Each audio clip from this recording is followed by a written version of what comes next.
And at 1 o'clock on the nose, let's begin. Hello, good afternoon, and welcome to the 10th and final episode of Canny Commuting, the webinar series that makes it easier for people to walk, cycle, and get public transport to work and for work. Canny Commuting is a My Journey Hampshire production in association with Sustrans and is funded by Highways England. My name is Andy, and I am your Canny Commuter in Chief today.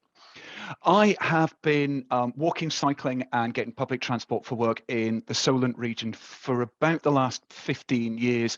And prior to that, I commuted in Reading and I commuted in Glasgow. So I've got a fair degree of knowledge of what it's like to ride both in summer and in winter. I'm also a cycle guide and coach, and giving people confidence to go out and ride and to enjoy their riding is very much what I do and why I do this. But I'm not the only font of knowledge on this. So today I am joined by Stuart. Stuart, would you like to introduce yourself to everyone who's here for us? Yep, my name's Stuart and I am a My Journey Workplaces Officer. I've been cycling for the best part of 10 years, whether that's for work or for sport or for leisure. So I've got a fair amount of experience of cycling in inclement weather. I lived in Hamburg for a couple of years, and that is very cold and very wet in the winter. So yeah, hopefully I've got a few tips for you to help you through the British winters. Fabulous. So as Stuart says, it is without a hint of irony or embarrassment that I say to you, winter is coming. And as someone of mixed Scots and Yorkshire heritage, the idea of saying that in the middle of August when it's short weather outside doesn't even feel slightly ironic. So what we're going to be talking about today is how to make getting through the cold, the dark and the wet of the winter more comfortable so you can carry on doing it. As I say, I rode to work and got public transport to work right through the winter. So I cycled and I got the train every day to Portsmouth for about 10 years. So I've seen pretty much everything that the weather has to throw at us here.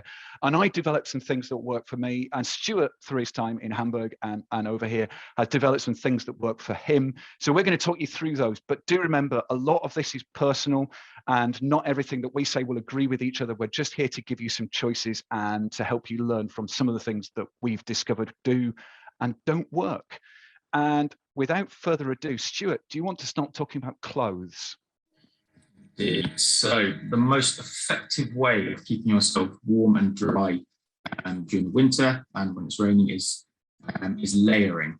So a system like an onion, comprising the base layer, sort of a middle layer, and then an outer shell. So the base layer is designed to wick away sweat from the body. The middle layer is designed to insulate you and keep you warm. And the outer layer is to protect you, is probably the most important layer, to protect you from the rain, from the snow, and from the wind as well. So we'll start with the base layer. The base layer needs to be something that's able to move sweat away from your body. So not something like cotton, because if you're cycling out then cotton and quite close to your body, it will soak up the moisture and you'll get very cold very quickly and it will not be a fun cycle. So recommend something either made out of synthetic material, such as running shorts or running tights, or leggings or something like that, that will move the sweat away from your body very quickly and stop you becoming cold. So another great material is merino wool. It's a little bit more expensive than synthetic material, but the advantages of it is that it's very warm. You don't need to wash it as often. From experience, you can probably go 2 weeks without washing it if you're using it every day. Some people maybe a bit less, but if you invest in it, then it's a great investment. Keeps you very warm for the winter months. Synthetic is also very good these days. But you may need to wash it a little bit more frequently, maybe after every ride or every couple of days. But it does dry very quickly. So that's the base layer. You can find these at all good cycle shops or even hiking shops as well. Just remember to tuck the top into the bottoms to keep all that heat in. The next layer we're going to go into is the middle layer. So you want something like a fleece. A synthetic fleece is also very good. I personally prefer to have a half zip, allows me to regulate my temperature a bit more and I find the full zip in the cycling position, it does quite open a little bit, so it doesn't feel as nice as a hard zip, let's say. So yeah, any fleece related material in the middle to keep you warm. A good compromise would be sort of a fleece lined long sleeve jersey for weathers that are a little bit not too cold, obviously too hot, maybe around 10 degrees or less, or 5 to 10 degrees. And then with the jacket as well, I find that gives a very good, I can regulate my temperature very well. So if we're moving on to the outer layer, the most important, as I said, you want obviously a waterproof, lightweight jacket. So cycling jackets, you find those are a little bit longer at the back as well, to prevent the spray coming up your back. And there's modeling one there. Important thing as well is taped seams. So taped seams keep the water out, as it's nice to demonstrate, and keeps the wind out. So you'll be warm, you'll be dry, and you'll arrive at your destination nice and toasty, or not too toasty. Another option, I think Andy's got one with him, is a kind of pack and mat jacket. So also lightweight, you can stuff that in your rucksack, stuff in your panniers, and obviously with the layering system, you can easily take layers off very quickly and store them depending on the weather. So if you are out riding, find yourself a bit hot, you can easily take your fleece off, put the jacket on, and then you still put the bristles underneath. So it helps you regulate your temperature a lot easier than kind of a covered jacket or something like that. Cycling jackets do generally tend to have a little bit of reflective material on them, so it does help you be seen a little bit easier at night. And then talking about the lower half, the legs generally stay a bit warmer, and it's very down to personal choices what you wear. I personally prefer to have sort of leg warmers and shorts or tights underneath my shorts, because that's still warm, but also offers a good level of protection. A lot of shorts and hiking trousers these days, you can wear those for cycling. They've got a water resistant or water repellent coat on them, which will have the water purge and run off.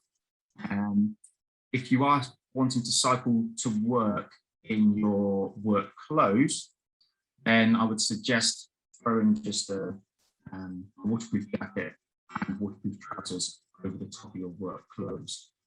If it does get a bit colder and you are planning on wearing your work clothes for the commute, maybe reconsider, because you will get a little bit hot underneath that jacket and so that's the layering technique. Andy's going to talk a little bit more about protecting the extremities. So over to you, Andy. Super. At the risk of sharing too much, I suffer from a thing called Raynaud's phenomenon. And Raynaud's phenomenon, seriously, Google image it, it's fabulous. What it does, it cuts off the blood supply to my fingers and to my toes if I get cold. So extremities is a big deal for me. As Stuart talked about, there's essentially three things you're looking to combat with your layering. There's cold, there's wet, there's wind. All of them will make you cold, but if you can keep the wet and the wind out, that's going to make your life loads easier. So as someone who is really interested in keeping my extremities warm, it will come as no surprise that I have a lot of different pairs of gloves. So in the summer, I will have a really lightweight pair of gloves that are just there to take a little bit of the wind off, and they're really thin on the palm, they're really thin on the back, and primarily they're because I'm a mountain biker and it's to stop me getting kind of scuffed up when I'm riding through the undergrowth.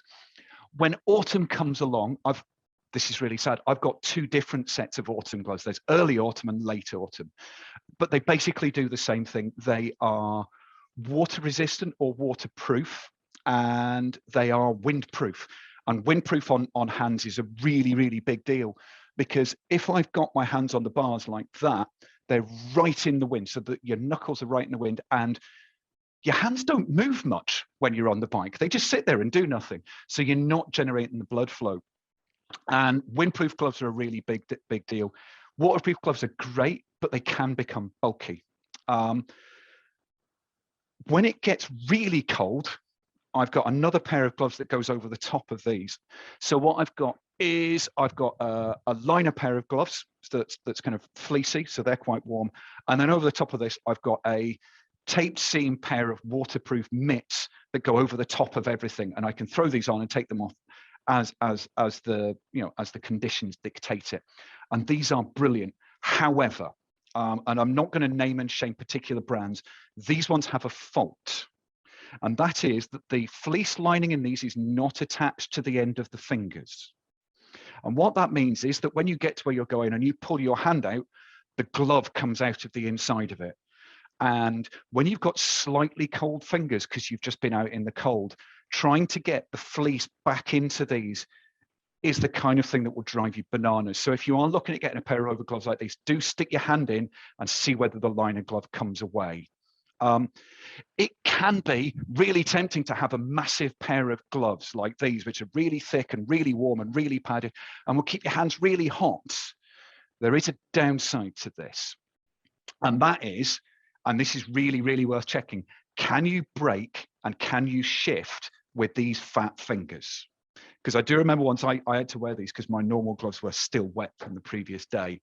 And I went to go and brake and my fingers just got jammed up in the controls and I was going down and it was, so do check that.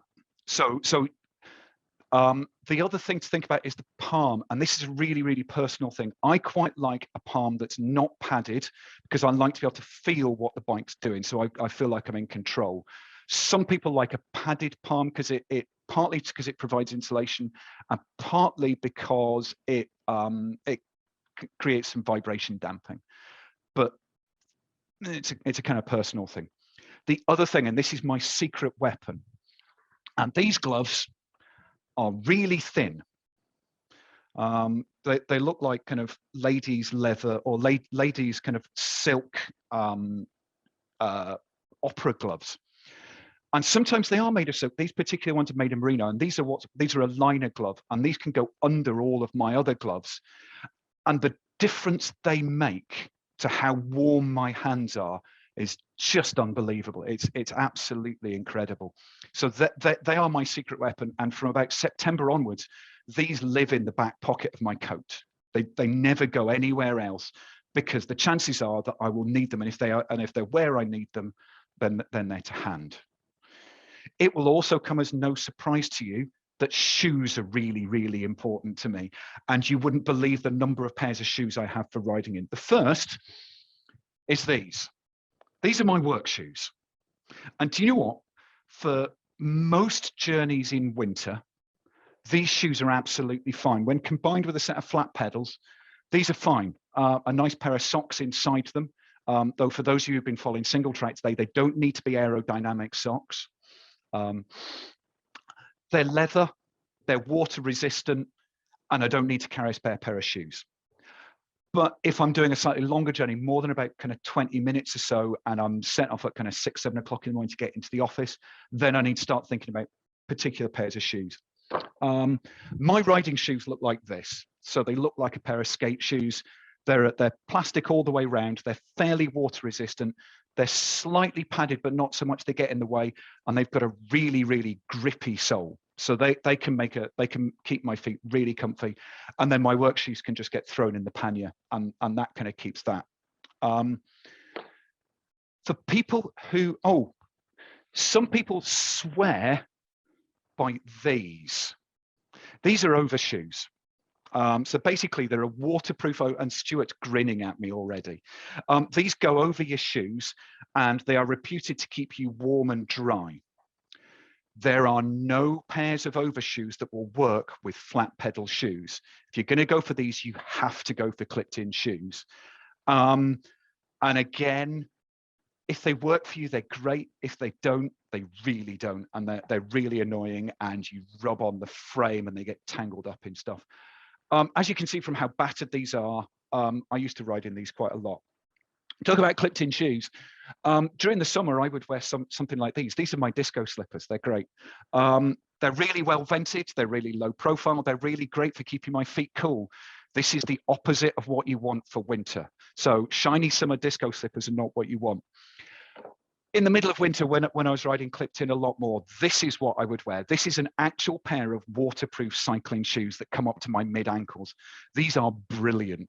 These keep, when we talked about cold, wet wind, this keeps all of it at bay. And even when I was riding in sub-zero conditions and standing around on station platforms, these were really, really good.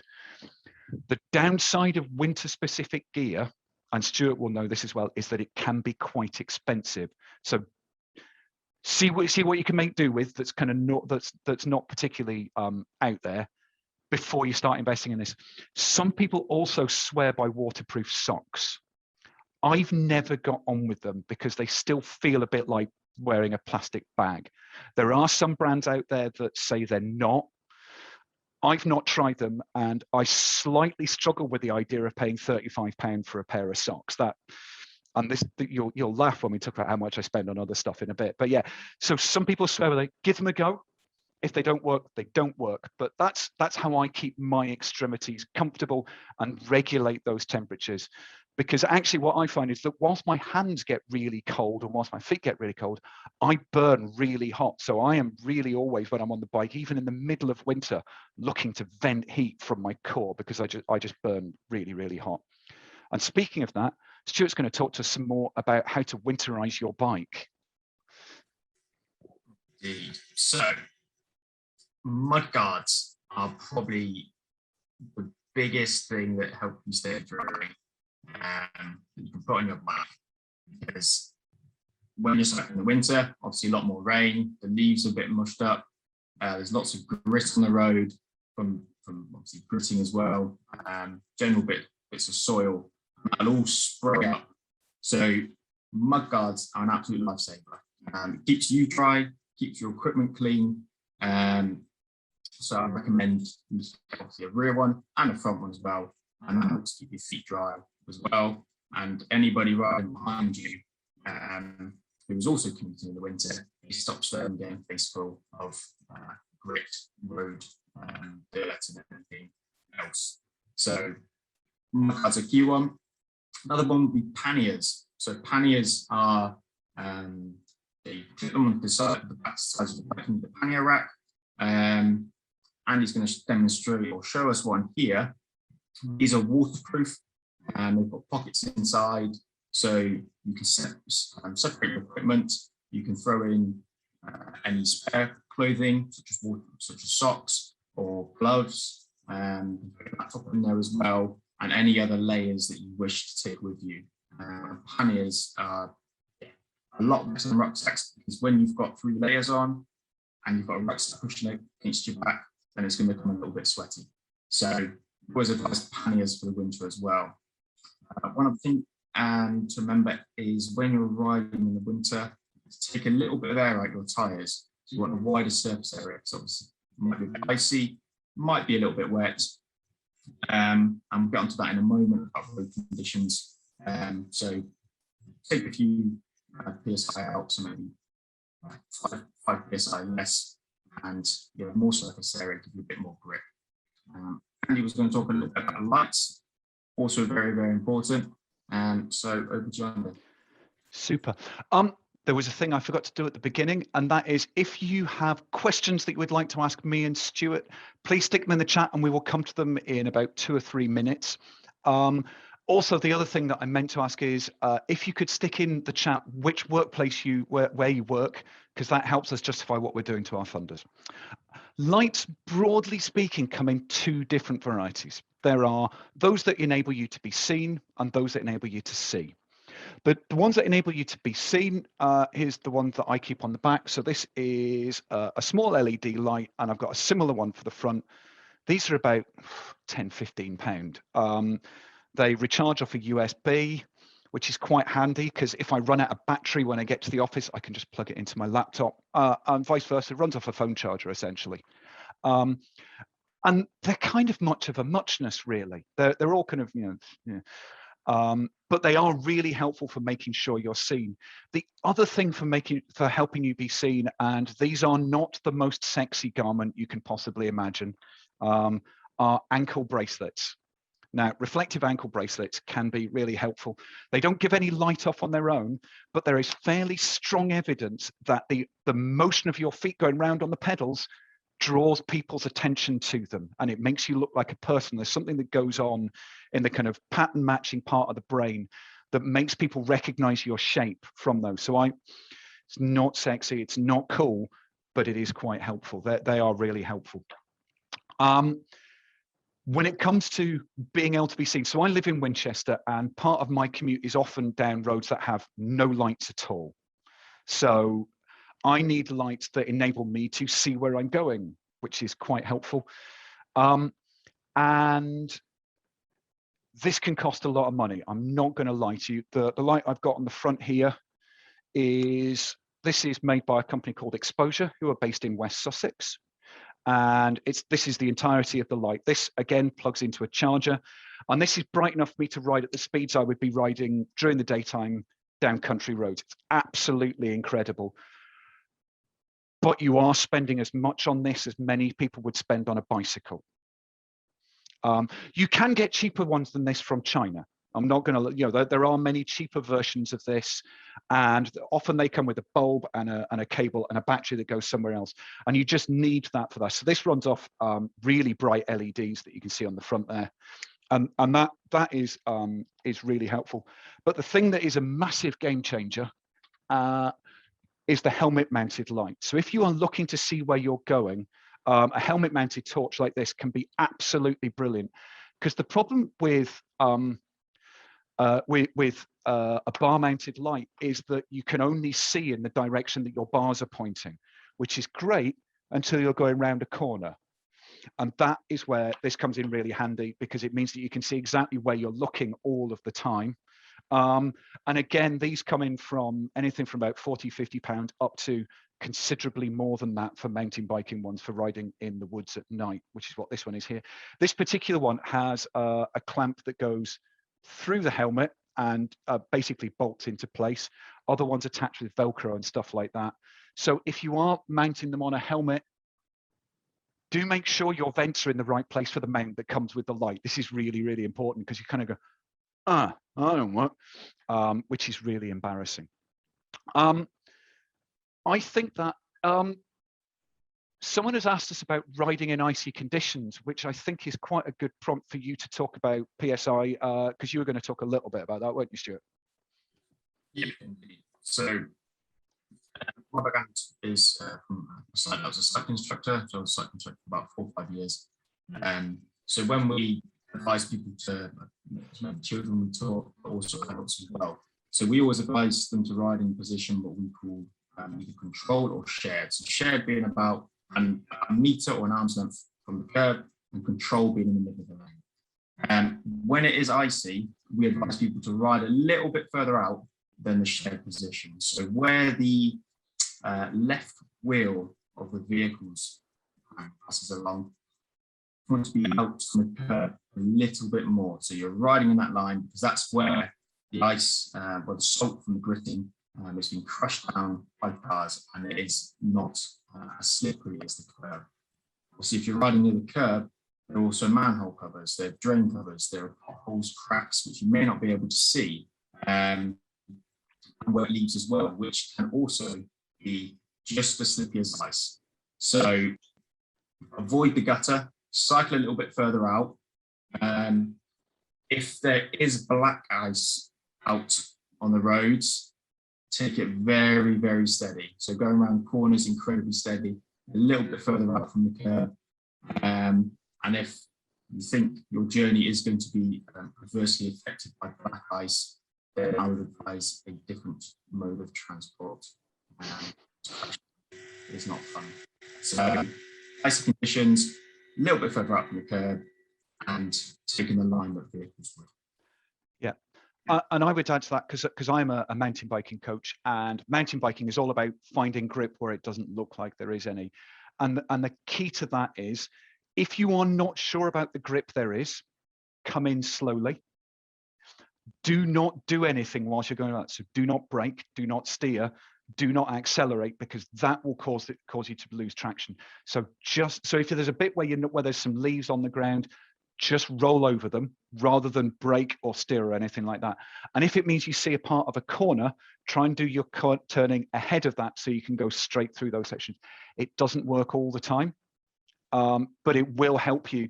And looking that bit further ahead and taking things a bit more slowly can be really helpful. Someone's asked about public transport. I commute by mixed mode in the winter, and there's a couple of things that are a little bit different if you're going to catch the train as part of your commute. The first one is, if there has been bad weather overnight, check your train is running before you leave the house. You wouldn't believe the number of times I've got to the station going, oh, it's cancelled, going home. But also when you're in the office, kind of early afternoon, start checking things like Raildar is a really good thing. They have live departure boards from stations, so you can actually see what the trains are doing at any given time. So that can be really, really helpful. The second one is leave slightly longer to get to the station than you normally would, because not only are you going to be going a little bit more slowly, but actually getting across the station concourse might take a little bit longer. Try operating ticket machines wearing those gloves that have kept your hand warm, and you'll see, and you'll find an exercise in frustration. And it can take longer to get around the station. So that's another thing. The other thing I do in winter is I actually pack a jumper in my bag that is just for standing at the station. So I get to the station and you kind of get there and go, oh, really warm. And then 30 seconds later, I am so cold. So having a jumper there can be really helpful. Those are my kind of top tips: is check ahead, go more slowly, allow yourself more time, and have something in there for putting on when you're standing around at the station, because they can be wind tunnels as well, which can be quite unpleasant. Anna has asked us about high vis. Do you have any thoughts on high vis, Stuart?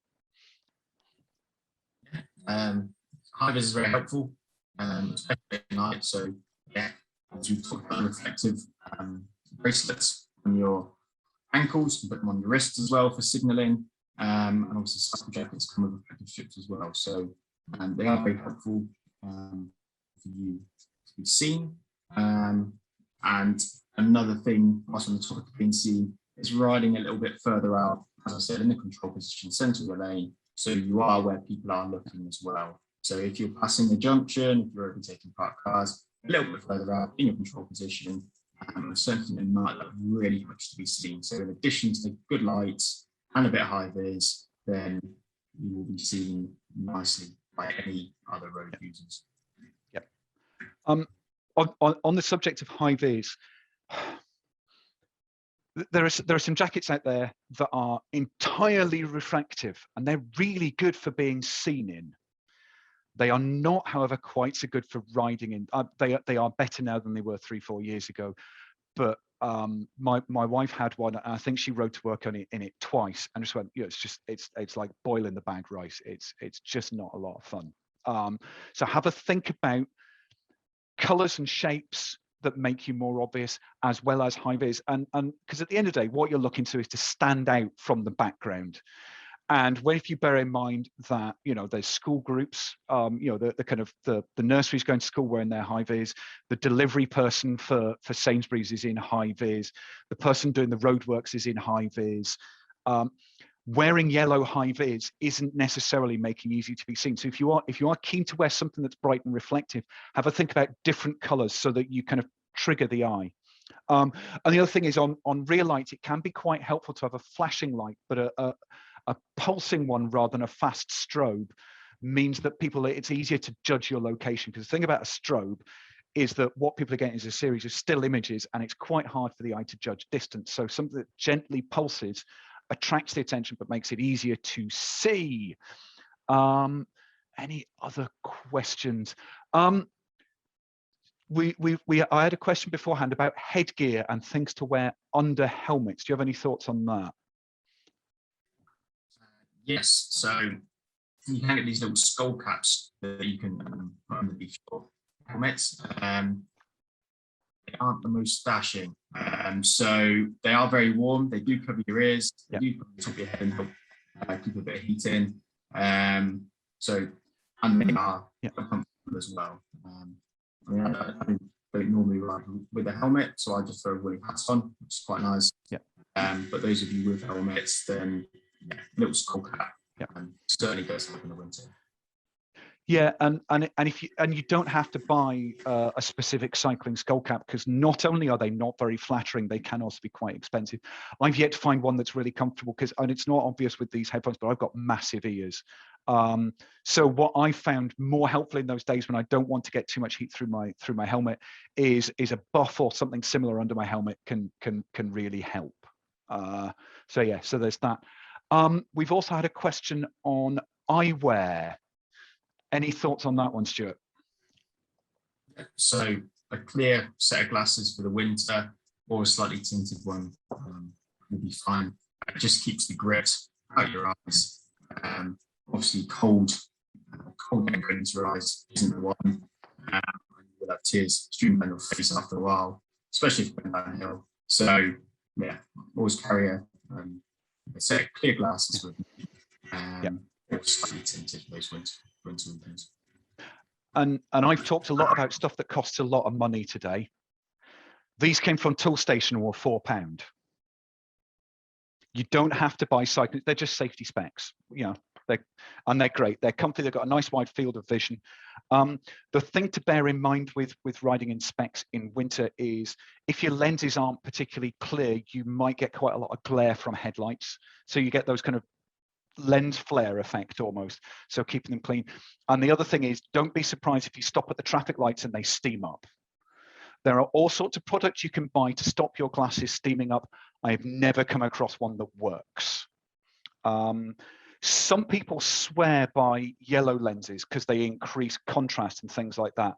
I never got over the fact that they made green traffic lights blue. That just freaked me out. I couldn't cope with that. But these, I mean, they do these in all sorts of colors. So if you want to try yellow ones for £4, and it also means that if you are riding somewhere, when I'm, if I don't want them on my face, like at the lights, I can stick them in the back of my helmet. I've not always been great at taking them back out of the helmet, so that's a thing to bear in mind. We've totally overrun. So first of all, I'm going to say thank you very much, Stuart. You've been absolutely brilliant. There's been a lot of insight in there from a different perspective to mine. So it's been lovely having you on. It's great to have you on the show at last. Yes, thank you for having me. Thank you, everyone who has turned up today to join in. Thank you all very much for your questions. Yeah, I know you thought you looked great in your.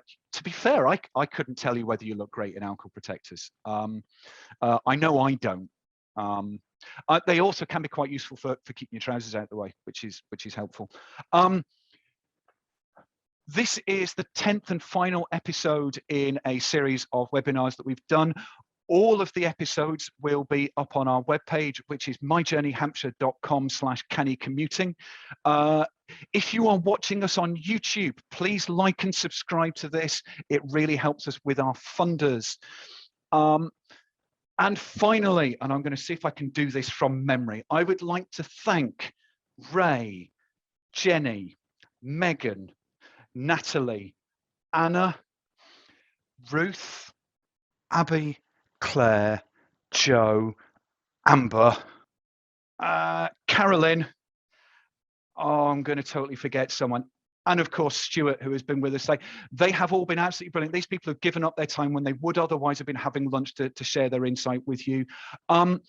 If you would like to chat with me on social media, I am available. My name is Andy Wincup and I am on LinkedIn, but I am also at Sustrans Andy on Twitter. I'm quite happy to chat and to talk about where I get my stuff from, and I can really nerd about lights and gloves and things.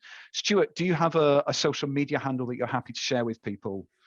Yep, I'm on LinkedIn and Stuart Williams. Fabulous. As I say again, this is a My Journey Hampshire production in association with Sustrans and is funded by Highways England. Thank you all very much for coming. With any luck, we will see you in the new year. If you would like more information about what the services that people provide, that we provide to workplaces, please give us an email at workplaces@myjourneyhampshire.com. Thank you very much. We will see you later. Goodbye.